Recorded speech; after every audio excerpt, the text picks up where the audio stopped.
Face register ചെയ്തതിന് ശേഷം പിന്നെ പ്രാങ്ക് ചെയ്യുമ്പോൾ കുറച്ചുകൂടി പാടാണ്. ഇല്ല രജിസ്റ്റർ ചെയ്തതിന് ശേഷം ഞാൻ അല്ലെങ്കിൽ ആ സമയത്തേക്ക് ചെറിയ സമയത്ത് ഒരു ഡ്യൂറേഷൻ പീരീഡിൽ ഞാൻ വെളിയിൽ അങ്ങനെ ചെയ്തിട്ടുള്ളായിരുന്നു. പിന്നെ എൻ്റെ ശബ്ദത്തിലൂടെയാണ് ഞാൻ പ്രാങ്ക് ചെയ്തത്. ശരിക്കും പറഞ്ഞു കഴിഞ്ഞാൽ ഇതിനകത്തൊരു ഡിഫിക്കൽട്ട് ആയിട്ടുള്ളൊരു സ്റ്റേജ് എന്ന് പറയുന്നത് ഇത് പാളുന്ന സ്ഥലങ്ങളാണ്. പാളുന്ന ഫുട്ടേജ് തന്നെ ഒരുപാട് ഉണ്ടാവും. ഉണ്ട്. അപ്പം അത് വിടാൻ പറ്റില്ല. അപ്പം ആ ക്രൈസിസ് ഒക്കെ നമുക്കിപ്പോൾ പല സ്ഥലത്തും ഈ എപ്പിസോഡ് വിടണമായിരുന്നല്ലോ, അന്ന് കുറച്ചുകൂടെ പ്രശ്നമാണ്. ഇന്നിപ്പോ നിങ്ങൾ ചെയ്യുന്ന ഓൺലൈൻ ആയതുകൊണ്ട് അതാണ് ഞാൻ ഈ പ്രശ്നം കാരണമാണ്. അതായത് ഉദാഹരണം പറഞ്ഞാൽ എനിക്ക് ടൊവിനോട് എപ്പിസോഡുകളൊക്കെ ആയിരിക്കും ഞാൻ ചെയ്ത അവസാന സൂര്യ TV ചെയ്തിട്ടുള്ള അവസരപ്രാങ്ക്. അതിനുശേഷം അത്യാവശ്യം നല്ല റെമ്യൂണറേഷൻ അവർ കൂട്ടാതിരിക്കാൻ അല്ലെ എപ്പിസോഡ് നിർത്തും ഞാൻ ചോദിക്കുകയും ചെയ്തു. അപ്പോൾ നല്ല റെമ്യൂണറേഷനിലേക്ക് എത്തി. ശരത്തിനൊക്കെ അറിയാം, എനിക്കൊന്ന് സൂര്യ TVയിൽ അങ്ങനെ ഒരു എപ്പിസോഡ് ചെയ്തിട്ട് ഇത്രയും റെമ്യൂണറേഷൻ മേടിച്ച് ഒരു അരമണിക്കൂറിന് വേണ്ടിയിട്ട് ഇത്രയും റെമ്യൂണറേഷൻ മേടിച്ച ആളുണ്ടാവുമെന്ന് എനിക്കറിയില്ല. അപ്പോൾ ഞാൻ നല്ല റെമ്യൂണറേഷൻ ചോദിക്കുകയും തരികയും ചെയ്തു. പക്ഷെ അത് ഉത്തരവാദിത്തം വളരെ കൂടുതലാണ്. കാരണം വെച്ചാൽ വീക്കിലി വൺസ് നമുക്ക് ഓൺ എയർ പോയിരിക്കണം.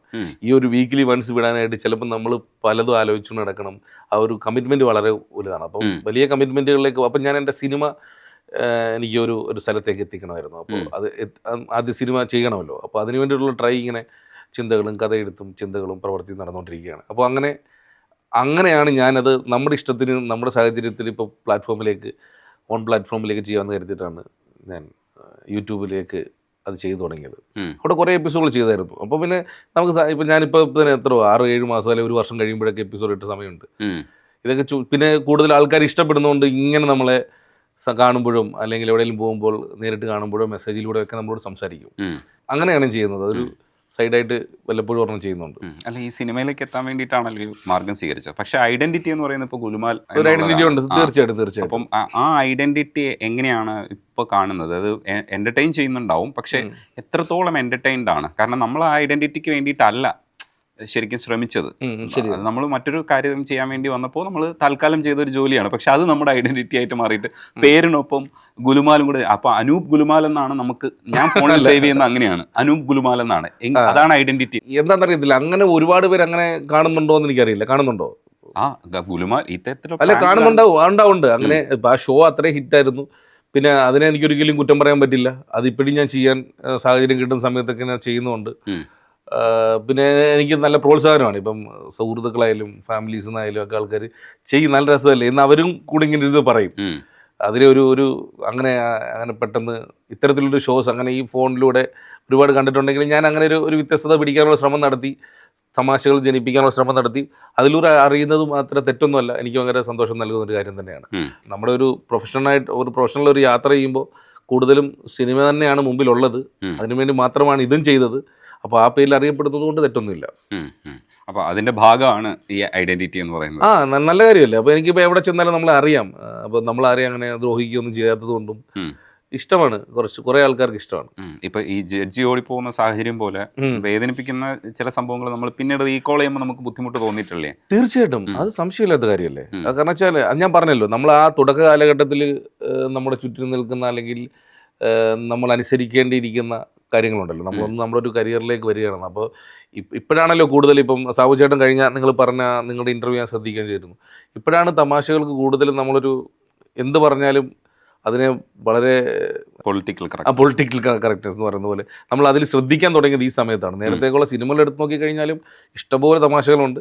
പിന്നെ അപ്പോൾ അന്ന് ഞാൻ ഓടിച്ചത് അല്ലെങ്കിൽ വളരെ ചുരുക്കം എപ്പിസോഡുകളുണ്ട്. പക്ഷേ അതിലെനിക്ക് ഇപ്പോഴും അത് ചെയ്യരുതായിരുന്നു. അന്നത് ചെയ്യരുത് എന്നുള്ളൊരു തീരുമാനം ഉണ്ടായിരുന്നു എനിക്ക്. ഇപ്പോഴും ഞാൻ അങ്ങനെ എൻ്റെ കൂടെ ഉള്ളവരോട് ഞാൻ പറയും, ഒരു കാരണവശാലും മറ്റുള്ളവരെ ഭയപ്പെടുത്താനോ അല്ലെങ്കിൽ അവരെ വേദനിപ്പിക്കാനോ നിൽക്കണ്ട. തമാശ രീതിയിൽ എങ്ങനെ കൊണ്ടുപോകാൻ പറ്റും അങ്ങനെ കൊണ്ടുപോകും. അല്ലാത്തവർക്കൊക്കെ നമ്മൾ ചില എപ്പിസോഡുകൾ നമുക്ക് തന്നെ വിഷമം തോന്നും. ഞാനത് വിടാതിരുന്നിട്ടുണ്ട്. അവർക്ക് കാര്യമായ രീതിയിൽ അവരെ കൊണ്ട് നമ്മുടെ ടീമിനെ സഹായിക്കാൻ പറ്റുന്ന രീതിയിൽ അവർക്കൊരു സ്നേഹമൊക്കെ നമ്മൾ നൽകിയിട്ടുണ്ട്. അതിനൊന്നും നമ്മളെ കൊട്ടിഷിക്കാറോ ഒന്നുമില്ല. വിടാത്ത എപ്പിസോഡുകളും ഉണ്ട്. ചിലപ്പോൾ നമ്മൾ തോന്നുമല്ലോ ഈ സാധനം വിടാൻ പാടില്ല. ചിലപ്പോൾ ഇവരുടെ അച്ഛനും അമ്മയ്ക്കും അല്ലെങ്കിൽ ഇവരുടെ മക്കൾക്കൊക്കെ എന്ത് തോന്നും. ചില ചേട്ടന്മാരെയൊക്കെ പ്രാങ്ക് ചെയ്തിട്ട് ഞാൻ ചെയ്യാത്തല്ല, എൻ്റെ ടീം ചെയ്തിട്ട് വരുമ്പം തന്നെ പറയുന്നതാണ്. ഞാൻ കൂടുതൽ നമ്മുടെ ഒരു ഫ്ലോറിൽ ഇരുന്ന് ചെയ്യുന്ന അങ്ങനെയാണ് മാറിയത്. അപ്പം എനിക്ക് തന്നെ തോന്നും അത് അങ്ങനെ വിടണ്ട എന്ന് പറയും. നമുക്ക് തോന്നുമല്ലോ നമ്മുടെ അച്ഛനെ ഇപ്പോൾ വഴിയിലിട്ട് ഒരാളിങ്ങനെ പ്രാങ്ക് ചെയ്ത് എനിക്ക് ഇഷ്ടപ്പെടുമോ? എനിക്കിഷ്ടപ്പെടില്ല. എൻ്റെ അച്ഛൻ പാവം പിടിച്ചൊരു മനുഷ്യൻ നടന്നു പോയിക്കൊണ്ടിരിക്കുമ്പോഴത്തേന് കുറുകെ കയറ് കെട്ടി വീഴ്ത്താൻ ശ്രമിച്ചിട്ട് അല്ലെങ്കിൽ മുഖത്ത് വെള്ളം തെളിച്ച് എന്നൊക്കെ പറയുമ്പോൾ എനിക്കിഷ്ടപ്പെടില്ല.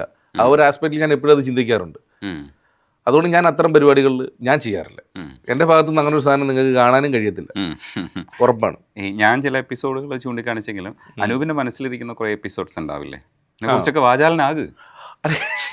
അപ്പോൾ ഉറപ്പാണ്, കാരണം വേറെച്ചല്ല, അത് കൂടുതൽ വേറെ എന്തുണ്ടെന്ന് തോന്നില്ല. അല്ല അതല്ല, ഇബ്രാഹിം കുട്ടിക്കാട് ഒരു പ്രാങ്കുണ്ട്, മമ്മൂക്കയുടെ ബ്രദർ ഇബ്രാഹിം കുട്ടിക്കാട്, അത് മക്ബൂൽ ഷൂട്ട് ചെയ്തൊരു പ്രാങ്കുണ്ട്, അത് എനിക്ക് ഇഷ്ടപ്പെട്ടതാണ്. അതുപോലെ തന്നെ വേറൊരു പ്രാങ്ക് ഞാൻ ചെയ്തു, എനിക്ക് ഭയങ്കര ഫേവറേറ്റ് പ്രാങ്കായിരുന്നു. ആ പ്രാങ്ക് ഭയങ്കര ഹിറ്റായിരുന്നു. അതിനുശേഷം ആ ഒരു ആക്ടറിനെ ഒരുപാട് പേര് അതൊക്കെ ട്രോളൊക്കെ ആയിട്ട് പുള്ളി രസിച്ചായിരുന്നു. ഈ അടുത്ത സമയത്ത് നമ്മൾ സംസാരിക്കുന്നതിന് തൊട്ടും ഒരു 2 ആഴ്ച മുമ്പ് എന്നെ വിളിച്ചിട്ട് പറഞ്ഞു, അനൂപ് ഒരു ഹെൽപ്പ് ചെയ്യുമോ? അയാൾ അങ്ങനെ ചോദിക്കേണ്ട ആവശ്യമില്ല, നല്ല വലിയൊരു കലാകാരനാണ്, വലിയൊരു ആർട്ടിസ്റ്റാണ്. വിരോധം ഇല്ലെങ്കിൽ ആ പ്രാങ്ക് ഒന്ന് പിൻവലിച്ച് തരാമെന്ന് ചോദിച്ചു. ഞാൻ പറഞ്ഞു, ചേട്ടാ പറ, എന്താ പ്രശ്നം, ഇപ്പം തന്നെ വിട്ട്, എനിക്ക് ഒരു മടിയില്ല. ഞാൻ പറഞ്ഞു, എന്ത് ചേട്ടാ അങ്ങനെ വിഷമമുണ്ട്? അപ്പോൾ അതിലൊരു കാര്യമുണ്ട്, അദ്ദേഹം അന്നൊരു പ്രാങ്ക് കഴിഞ്ഞപ്പോഴത്തേന് അയാൾ ഒരുപാട് ആർട്ടിസ്റ്റ് രസമാണെങ്കിൽ കൂടി അദ്ദേഹം അറിയാതെ പല കാര്യങ്ങളും പറഞ്ഞിട്ടുണ്ടാവും. എൻ്റെ ചോദ്യങ്ങൾക്ക് ഒരു കുരുക്കിനകത്ത് പെട്ടിട്ടുണ്ട്. അപ്പോൾ ഞാൻ പറഞ്ഞു, ചേട്ടന് എൻ്റെ ഭാഗത്തുനിന്നൊരു ഗിഫ്റ്റ് ഉണ്ട്. കാരണം വെച്ചാൽ നമ്മൾ ഇതിട്ടിട്ട് അതിൽ നിന്നൊരു വരുമാനം വരുന്നതാണ്, ഞാൻ അതിൻ്റെ ഒരു ഭാഗം അദ്ദേഹത്തിന് നൽകണമെന്ന് പറയാം. പുള്ളി പറഞ്ഞു, അന്ന് അത് പുള്ളി ഒരു നന്മ ചെയ്തെന്ന്, ഒരിക്കലും അത് എനിക്ക് തരണ്ട. എൻ്റെ നാട്ടിൽ ഇന്ന പോലെ ഒരു വീട്ടമ്മയുണ്ട്, അല്ലെങ്കിൽ ഒരു കുടുംബമുണ്ട്, അവർക്ക് സാമ്പത്തികമായ ബുദ്ധിമുട്ടാണ്, അവർക്ക് ഇട്ട് കൊടുക്കുമെന്ന് ചോദിച്ച് ഞാനത് അങ്ങനെ ചെയ്യുകയും ചെയ്തു കേട്ടോ. ഞാൻ അദ്ദേഹത്തിൻ്റെ ആ നന്മയെക്കുറിച്ച്, അല്ല ആ പേര് പറയാൻ പാടില്ലാത്തത് കാരണം അദ്ദേഹം പിൻവലിച്ച് പിന്നെ അത് ഉണ്ടാവേണ്ടത് വെച്ചിട്ടാണ്. അത് അദ്ദേഹം നാളെ എനിക്ക് അങ്ങനെ ഇഷ്ടപ്പെട്ടു ആ മനുഷ്യനോട്. ഒരു സാമ്പത്തികം ഒരാൾക്ക് കൊടുക്കുമ്പോൾ അതെനിക്ക് വേണ്ട, ഇന്നയാൾക്ക് കൊടുക്കുന്നു. അത് ഞാൻ ഇതിനു മുമ്പ് കേട്ടിട്ടുള്ള ജഗതിച്ചേട്ടനാണ് എൻ്റെ അടുത്ത് പറഞ്ഞിട്ടുണ്ടായിരുന്നത്. പെരുമാൾ എന്ന് പറയുന്ന ഒരു ഷൂട്ടിങ്ങിൻ്റെ ലൊക്കേഷൻ വെച്ചിട്ട് ഇതുപോലെ ഒരു ഇനാഗുറേഷൻ ഞാൻ ക്ഷണിച്ച് അവിടെ ചെന്നിട്ട്, കോട്ടയത്താണ്. അപ്പോൾ അദ്ദേഹം പറഞ്ഞത്, എനിക്ക് അന്ന് 25,000 പുള്ളിയുടെ ഒരു ഇനാഗുറേഷൻ വരുന്നത്. അപ്പോൾ ഈ തുക ഒരു ഓർഗനൈസേഷൻ്റെ പേര് തന്നിട്ട് അതിൻ്റെ റെസിപ്റ്റുമായിട്ട് വന്നാൽ മതി, വേറൊന്നും വേണ്ടാന്ന് പറഞ്ഞു. ഒന്ന് ആലോചിച്ച് നോക്കിയേ, അതൊന്നും സോഷ്യൽ മീഡിയയോ അദ്ദേഹം ചെയ്ത നന്മ പ്രവർത്തികളോ, എനിക്ക് അദ്ദേഹത്തിൻ്റെ നന്മയുടെയൊക്കെ ഒരു വലിയ പ്രതിഫലനമാണ് അദ്ദേഹം ഇപ്പോഴും നമ്മളോടൊപ്പം ഇരിക്കുന്നത് എന്ന് പറയുന്നത്. അപ്പോൾ അന്ന് ആ ഒരു റെസിപ്റ്റുമായിട്ട് നമ്മൾ അവിടെ കൊണ്ടു കൊടുക്കുന്നു. അതിനുശേഷമാണ് അദ്ദേഹം വരുന്നത്, ഒരു പൈസ പോലും മേടിക്കാതെ അദ്ദേഹം വന്നിട്ട്. അതുപോലെ തന്നെയാണ് ഇദ്ദേഹം എന്നോട് ആ ഒരു റെമ്യൂണറേഷൻ കൊടുത്തപ്പം, ഇതെനിക്ക് വേണ്ട, ഇത് ഇങ്ങനെ കൊടുത്താൽ മതി എന്ന് പറഞ്ഞു. അപ്പോൾ അദ്ദേഹം എന്നെ 2 ആഴ്ച മുമ്പ് വിളിച്ചിട്ട് പറഞ്ഞു, ഇദ്ദേഹം എന്തോ ഒരു സ്ഥലത്ത് ചെന്നൊരു ഇന്ത്യക്ക് വെളിയിലൊരു രാജ്യത്താണ്, അവിടെ ചെന്നപ്പം ഈ ഗുലുമാലിൽ എന്ത് സംഭവം പറഞ്ഞ് അത് പുള്ളിക്ക് ഭയങ്കരമായിട്ട് ആൾക്കാരെ പുള്ളിയെ സ്വീകരിച്ചപ്പോൾ തന്നെ ഈ പേര് പറഞ്ഞ് ട്രോളി. സ്വാഭാവികമായിട്ട് വേദന ഉണ്ടാകുമെന്നേ. അപ്പോൾ എന്നോട് പറഞ്ഞപ്പോൾ ഞാൻ പറഞ്ഞു, ചേട്ടാ അത് അന്നേരം തന്നെ ഡിലീറ്റ് ചെയ്യാമെന്ന് പറഞ്ഞു. ഞാൻ അന്നേരം അത് വിളിച്ച് പറഞ്ഞ് നമ്മുടെ ടീമിനോട് പറഞ്ഞു, അത് പെട്ടെന്ന് റിമൂവ് ചെയ്യാൻ പറഞ്ഞു. അങ്ങനെ രസമുണ്ട്, അങ്ങനെയും സംഭവം ഉണ്ടായിട്ടുണ്ട്. ഒരുപക്ഷെ അനൂപ് വന്നത് ഇത്തരത്തിൽ സുഹൃത്തുക്കളുടെ ഇടയിലൊക്കെ സംസാരിച്ചിട്ടുള്ളൊരു പരിചയം ഉണ്ടായിരിക്കാം, അതുകൊണ്ടായിരിക്കും ഇത് കൺവേർട്ട് ചെയ്ത് നമ്മളൊരു പ്രൊഫഷണൽ പരിപാടിയായിട്ട് മാറ്റിയിട്ടുള്ളതാണ്. അതെ. ഇത്